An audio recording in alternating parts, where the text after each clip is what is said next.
মাননীয় স্পিকার, সেই ৭১কে নিয়ে যদি কেউ কটাক্ষ করে, সেই ৭১কে কেউ যদি খাটো করার চেষ্টা করে, তখন সেটা আমাদের পক্ষে মেনে নেওয়া খুব কঠিন হয় মাননীয় স্পিকার। সেই জন্যই আমাদের কালিগ সালাউদ্দিন সাহেব যেটা বলেছেন, ৭১ নিয়ে কথা আমাদের বলতেই হবে মাননীয় স্পিকার, কারণ এটা আমাদের অস্তিত্ব, এটা আমাদের আমাদের আইডেন্টিফিকেশন, এটা আমাদের আইডেন্টিটি।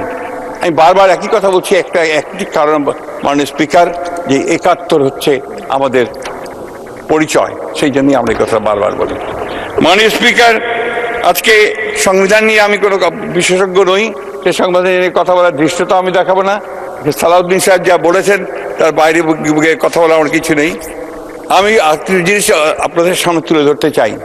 এই দীর্ঘ সংগ্রামে, ফ্যাসিলিটির সংগ্রামে আমরা আমাদের বন্ধুদের সঙ্গে একসাথে কাজ করেছি।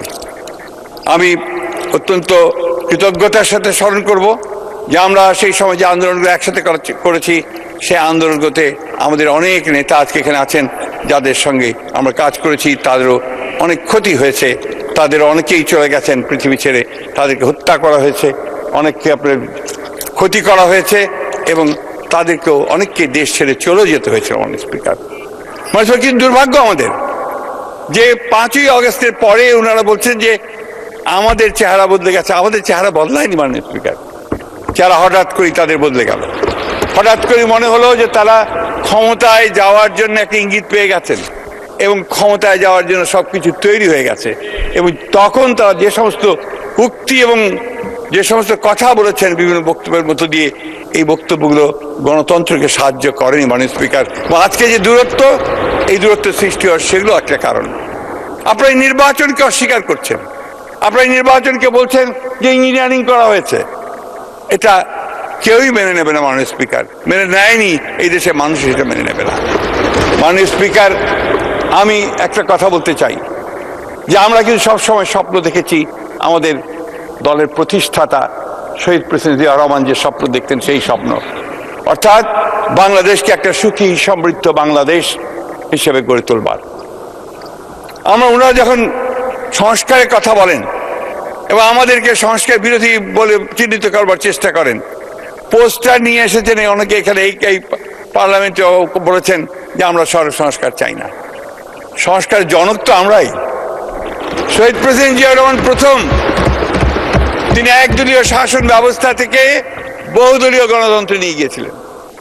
শহীদ প্রেসিডেন্ট জিয়া রহমানই সেদিন বাক স্বাধীনতা দিয়েছিলেন, প্রেস ফ্রিডম দিয়েছিলেন, এবং মুক্ত বাজার অর্থনীতি চালু করেছিলেন,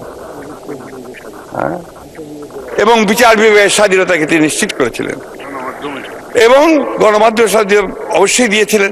সেই সঙ্গে দেশনেত্রী বেগম খালেদা জিয়া, যিনি দীর্ঘ ৯ বছর রাজপথে সংগ্রাম করেছেন, লড়াই করেছেন গণতন্ত্রের জন্য, আমাদের অধিকার আদায়ের জন্য। সেই সময়ে আমাদের বিএনপি সংগঠিত হয়েছে, অন্যান্য রাজনৈতিক দলগুলো সংগঠিত হয়েছে, কিন্তু নেতৃত্ব দিয়েছেন সেই মহিষী মহিলা, যিনি 1971 সালেও যখন তার প্রিয়তম স্বামী তাদেরকে রেখে, এই আমার পাশে বসে আছেন আমার নেতা, তখন তিনি শিশু, তার ছোট ভাই, তাদেরকে রেখে তিনি যখন যুদ্ধে চলে গেছেন স্বাধীনতার ঘোষণা করে, তখন তাদেরকে নিয়ে তিনি সেই সময় 2 হাত ধরে তিনি সামনে এগিয়ে গেছেন। সেই সময়ের একটা কথা বলি, ঘটনা বলি মাননীয় স্পিকার, যে ওই সময়ে যখন আপনার চলে গেলেন, পাক হানাদার বাহিনী যখন বাঙালি সেনাদের কাছ থেকে অস্ত্র নেওয়ার জন্য ছুটে এসেছিল, কোট খুলে দিতে চাবি চেয়েছিল, তখন একজন হাবিলদার ছুটে এসেছিল দেশনেত্রী বেগম খালেদা জিয়ার কাছে, তার বাংলায়, যে আমি এখন কি করব, স্যার তো নেই, এখন এই চাবি আমি দেবো কিনা। তিনি বলেছিলেন, তোমাদের স্যার না আসা পর্যন্ত তুমি এই চাবি কখনই হস্তান্তর করবে না। এবং তখনই সেদিন থেকেই তিনি কিন্তু মাননীয় স্পিকার, আমি তাকে সবসময় বলি যে তিনি প্রথম নারী মুক্তিযোদ্ধা, আর সেই কারণে তিনি সেই নারী মুক্তিযোদ্ধা। এবং পরবর্তীকালে এই 2 শিশুর হাত ধরে তিনি বোরখা পরে স্টিমারে করে তিনি ঢাকাতে এসেছিলেন। তার কিছুদিন পরে তিনি গ্রেফতার হয়ে গিয়েছিলেন, তাকে 16ই ডিসেম্বর পর্যন্ত এই সেনানিবাসে আটক করে রাখা হয়েছিল। মাননীয় স্পিকার। মাত্রই দুইটা আইন এখানে পাশ করা হলো। আমরা জানি যে সরকার দল এখানে সংখ্যাগরিষ্ঠ, তারা যেভাবে চাইবেন সেভাবে আইন পাশ হবে, সেটাই এখানকার ফ্লোরে মানে এখানে হাউজের বাস্তবতা। কিন্তু যে দুইটা আইন পাশ করা হলো এবং যে জনমত যাচাইয়ের জন্য এবং প্রস্তাবগুলো উত্থাপন করা হয়েছিল, যিনি সদস্য আছেন তিনিও এই আইনগুলোর বিষয়বস্তু কি তার বক্তব্যের সময় সেই বিষয়টা তিনি উল্লেখ করেন নাই। বিষয়বস্তু হলো যে এই যে সিকিউরিটিজ অ্যান্ড এক্সচেঞ্জ কমিশনের যে আইনটি এবং এই যে বীমা কর্পোরেশনের যে আইন, দুইটা আইনের বয়সের যে বাধ্যবাধকতা ছিল সেই বাধ্যবাধকতাগুলোকে উঠিয়ে নেওয়া হয়েছে। বিলের দিকে তাকালে মনে হয় যে খুবই সংক্ষিপ্ত একটা কথা, যে কমা সেমিকোলন তার পরিবর্তে দাড়ি প্রতিস্থাপিত হবে, শর্তগুলো বাদ যাবে, দেখে মনে হয় যে যেন বা এখানে কোনো কিছুই হইতেছে না। কিন্তু বাস্তবতা হলো এই যে সিকিউরিটিজ অ্যান্ড এক্সচেঞ্জ কমিশন, সেখানে 65 বছরের একটা বাধ্যবাধকতা ছিল চেয়ারম্যান এবং সদস্যদের ক্ষেত্রে, এবং বীমা উন্নয়ন ও নিয়ন্ত্রণ কর্তৃপক্ষ সেখানে 67 বছরের একটা বাধ্যবাধকতা ছিল। বিষয়টি হলো মাননীয় অর্থমন্ত্রী তার বক্তব্যে বলেছেন যে যোগ্য লোক নিয়ে আসা দরকার, দক্ষ লোক নিয়ে আসা দরকার, এই কারণে বয়সের বাধ্যবাধকতা তারা উঠিয়ে দিচ্ছেন। প্রশ্নটা হলো যে এটা কি কোনো ব্যক্তিকে মাথায় রেখে এটা করা হচ্ছে নাকি একটা পলিসিকে মাথায় রেখে এটা করা হচ্ছে? আমাদের যেটা ধারণার বিষয়, যেভাবে বাংলাদেশ ব্যাংকে একটা নিয়োগ হয়েছে সেভাবে যদি কোনো বিশেষ ব্যক্তিদেরকে মাথায় রেখে এই আইনে বয়সের যে বাধ্যবাধকতা ছিল সেটাকে যদি উঠিয়ে দেওয়া হয়, তাহলে মাননীয় মন্ত্রী যেমন দক্ষ এবং যোগ্য লোকের কথা বলেছেন, সেই জায়গাটাতে কিন্তু একটা কন্ট্রাডিকশন তৈরি করবে। আইন পাশ হয়ে গেছে, কিন্তু আমরা বিরোধী দলের পক্ষ থেকে আমাদের কনসার্নগুলো এখানে জানিয়ে রাখছি এই কারণেই, কারণ বিএনপি সরকার 2001-এ যখন ক্ষমতায় এসেছিলেন, তারা তত্ত্বাবধায়ক সরকারের নিজেদের মতো করে উপদেষ্টা বাড়ানোর জন্য প্রধান বিচারপতির বয়স যখন 65 থেকে 67 করেছিলেন, তারপরে একটা দীর্ঘ ভোগান্তি জাতিকে আমাদের পোহাতে হয়েছিল। সে জায়গাটাতে এই যে শেয়ার মার্কেটের মতো একটা জায়গায় নিজেদের মতো করে লোক বসানো হবে, এই চিন্তাতেই যদি বয়সের বাধ্যবাধকতা একেবারে উঠিয়ে দেওয়া হয়, সেখানে বয়সের আর কোনো বাড়ি রাখা হলো না, বীমা কর্পোরেশনের ক্ষেত্রে কোনো বাড়ি রাখা হলো না। এগুলো কিন্তু আর্থিক প্রতিষ্ঠান, দেশের অর্থ সম্পদগুলো যদি এখান থেকে লুটপাটের মতো কোনো পরিবেশ ভবিষ্যতে তৈরি হয়, তার জন্য কিন্তু সরকার দলকে দায়ী থাকতে হবে। মাননীয় স্পিকার, আমরা আমাদের এই কনসার্নটা জানিয়ে রাখলাম। আমরা চাইবো যে সরকার যেভাবে বলেছেন সৎ এবং যোগ্য লোক, দক্ষ লোক, সেই কি পরিমাণ সৎ এবং যোগ্য এবং দক্ষ লোককে সেই প্রতিষ্ঠানগুলোতে সামনে নিয়োগ দেওয়া হবে, আইন তো পাশ করা হয়েছে, সেটা দেখার অপেক্ষায় জাতীয় অপেক্ষা করছে। মাননীয় স্পিকার, আপনাকে ধন্যবাদ। ধন্যবাদ মাননীয় সদস্য, কনসার্নটা এক্সপ্রেস করার সুযোগ পেয়েছেন, অসংখ্য ধন্যবাদ। এই ব্যাপারে মাননীয় অর্থমন্ত্রী আপনি কিছু বলার থাকলে বলতে পারেন প্লিজ। আমার মনে হয় মাননীয় স্পিকার, আমার বক্তব্যে আমি পরিষ্কার করেছি এই বিলগুলো কেন আনা হয়েছে, পরিষ্কারভাবে বলা হয়েছে। আপনার এই বিলটা যখন 93-তে হলো, সিকিউরিটি অ্যান্ড এক্সচেঞ্জ কমিশন, তখন গড় বয়স ছিল 57 বছর মাননীয় স্পিকার। এখন গড় বয়স হচ্ছে 72 বছর। আপনি কি এই লোকগুলোকে কর্মকাণ্ডের বাইরে রাখতে চান? বাংলাদেশের এই নাগরিকগুলোকে, এই অভিজ্ঞ লোকগুলো, তাদেরকে কর্মকাণ্ডের বাইরে রাখতে চান? কোথায় 57 বছর, এখন 72 বছর। এই ডিফারেন্সটা এর মধ্যে যারা আছে তাদেরকে তো আমরা বাইরে রাখতে পারবো না। দ্বিতীয় কথা হচ্ছে, বিশ্বের প্রায় প্রত্যেকটি দেশে যেখানে সাকসেসফুলি এই security and exchange commission operate করছে, তাদের এখানে কোনো এজ বার নাই, তাদের এখানে কোনো এজ বার নেই, এবং তারা সফলভাবে এগুলো পরিচালনা করছে। এবং এখানে যেখানে যোগ্যতা অভিজ্ঞতার প্রশ্ন থাকবে, এই সমস্ত প্রফেশনাল অর্গানাইজেশনে আপনি এজ বার দিলে আপনি একটা লিমিটেশন করে দিচ্ছেন যোগ্য ব্যক্তিদের কাজ করার ক্ষেত্রে। সেটা তো আমরা চাচ্ছি না। সেটা বীমার ক্ষেত্রেও প্রযোজ্য, সেটা যে কোনো প্রতিষ্ঠানের ভেতরে প্রযোজ্য। যেখানে গড় এজ পরিবর্তন হয়ে গেছে, সেটাকে আপনাকে সমন্বয় করতে হবে। বাংলাদেশের আগামীর অর্থনীতির যে নতুন প্রেক্ষাপট সৃষ্টি হচ্ছে, এখানে আপনার যোগ্য দক্ষ ব্যক্তিদের যদি আনতে চান, আপনাকে এগুলোকে মাথায় রাখতে হবে। এখানে ইমোশনের কোনো সুযোগ নেই। This is the professional job. এবং একটা ইকোনমিকে প্রফেশনালি চালাতে গেলে এই পরিবর্তন আনতে হবে বাংলাদেশে। আমাদের মাননীয় সদস্য নাহিদ যখন বক্তব্য দিচ্ছিল, তখন আমার ওই বয়সের কথা মনে হচ্ছিল, যে ওই বয়সে আমরা এমপি হতে পারি নাই, নাহিদ এমপি হয়েছে, সুন্দর বক্তব্য রেখেছে। আমি এই বক্তব্য দেওয়ার জন্য ওকে ধন্যবাদ জানাই। আমাদের বয়স হয়েছে, হয়তো এই পার্লামেন্টে হয়তো আমার জীবনের শেষ পার্লামেন্ট। আমরা পাকিস্তানের জন্মের পরে জন্মেছিলাম। আমাদের কৈশোর যৌবন কেটেছে পাকিস্তান আমলে। ছাত্র অবস্থায় শিক্ষা কমিশনের বিরুদ্ধে আন্দোলন করেছি স্কুলে পড়তে। তারপরে হামিদুর কমিশন এর আন্দোলন করেছি, সশস্ত্র আন্দোলন করেছি, ৬৯ আন্দোলন করেছি। মাননীয় স্পিকার, তারপরে দীর্ঘ ১৭ বছর একজন বিএনপির কর্মী হিসাবে রাজপথে আন্দোলন করেছি। শেষ পর্যন্ত ফ্যাসিস্ট হাসিনা একটা মামলা দিয়ে, যেটাতে আমি হাইকোর্টে খালাস পেয়ে গেছিলাম, সেটাকে আবার পুনর্জীবিত করে হাইকোর্টে নিয়ে এসে আমাকে ৯ বছর জেল দিয়েছিল ২২ সালে। তারপর দেশ ত্যাগ করে চলে গেছিলাম, কারণ হাসিনার জেলে যাব না। আমার নেত্রী, দেশনেত্রী বেগম খালেদা জিয়া, গণতন্ত্রের মা, তার উপরে যে অমানবিক নির্যাতন করেছে, সেইটার জন্য বলেছি যে হাসিনার জেলে যাব না।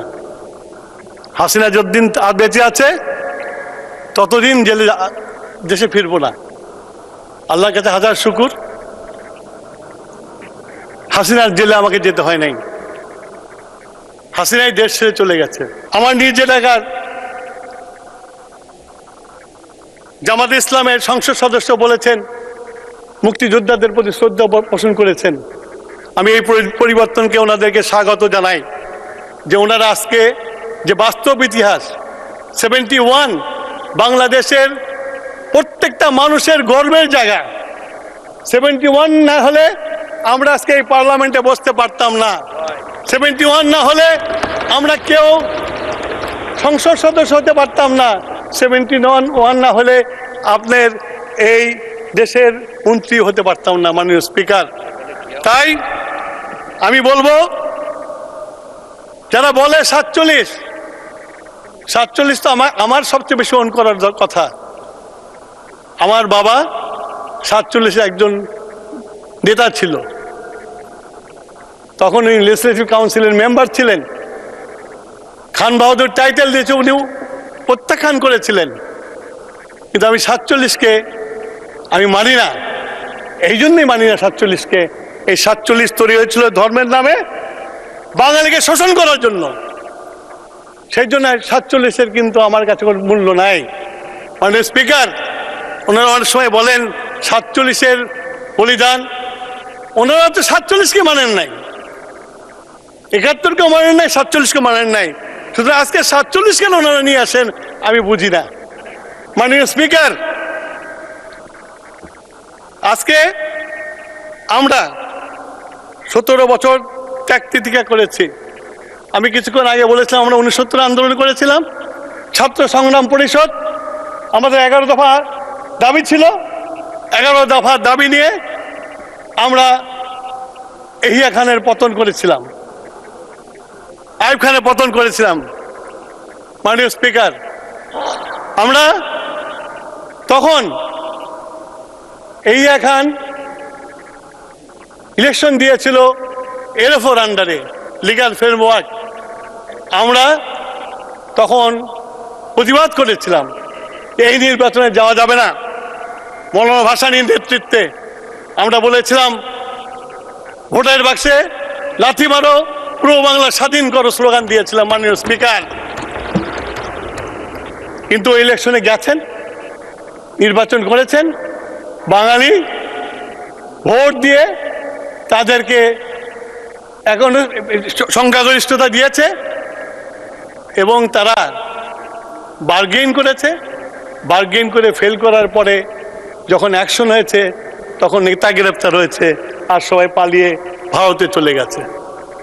মাননীয় স্পিকার, এই দেশটা বাংলাদেশের মানুষ স্বাধীন করেছে। আমি একটু কথা বলতে চাই যে এখন বারে বারে 24-এ কথা বলা হয়। আমি 24কে ওন করি, 24কে স্যালুট করি। আজকে আমাদের মাননীয় সদস্য নাহিদ যখন বক্তব্য দিচ্ছিল তখন আমার ওই বয়সের কথা মনে হচ্ছিল যে ওই বয়সে আমরা এমপি হতে পারি নাই, নাহিদ এমপি হয়েছে, সুন্দর বক্তব্য রেখেছে। আমি এই বক্তব্য দেওয়ার জন্য ওকে ধন্যবাদ জানাই।